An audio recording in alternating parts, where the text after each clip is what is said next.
Do you want to add more movement to your sounds or simply just make your kick cut through better in your mixes? Well, today I'm going to show you how to sidechain using Logic's stock compressor. So first up, what you're going to need is a sidechain trigger, and this trigger is going to decide when your sound ducks in volume. So in my example, the kick is the sidechain trigger, and the sound I want to sidechain is this synth. So first I want to open up a Logic stock compressor on my synth. And then I'm going to go to the top right corner where it says sidechain. Here I'm going to go into audio because my kick is an audio file. And here it says kick sidechain trigger, which I named my kick. So when I press that, my synth is going to react to what the kick is playing. And for the purposes of this example, I can just exaggerate this to really make that pumping effect apparent. So now you can hear my synth really pumping up and down in volume. Now, if I mess around with the attack and the release times, I can decide how fast I want my synth to duck and how fast I want it to go up in volume again. So with a fast attack, the volume ducks really quickly, and with a fast release, it releases really quickly as well. But if I do the opposite, you notice that the synth is not clamping down as fast, and the release is longer, so it takes a longer time before the volume is up to normal again.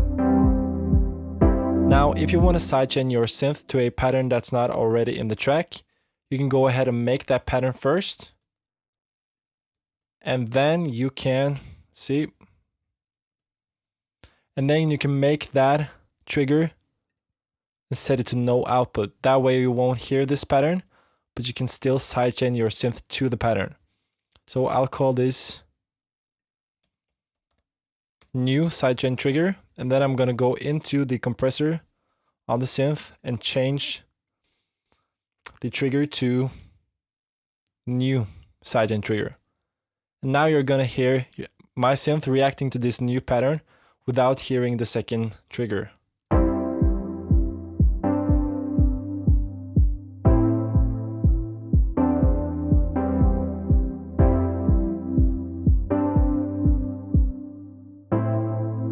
You hear how the synth is being sidechained twice as fast now, without actually hearing that new pattern. We're still just hearing the original kick, just playing 4 on the floor.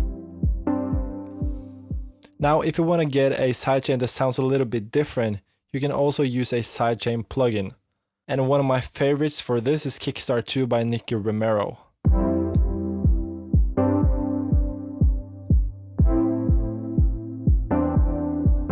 And when you use a plugin like this, I find that you get a little bit of a different sound. To me, it sounds more like EDM-y and more like that sidechain sound you're used to hearing on tracks. I would not use this plugin if I just wanted to sidechain the bass to the kick, then I would use a compressor.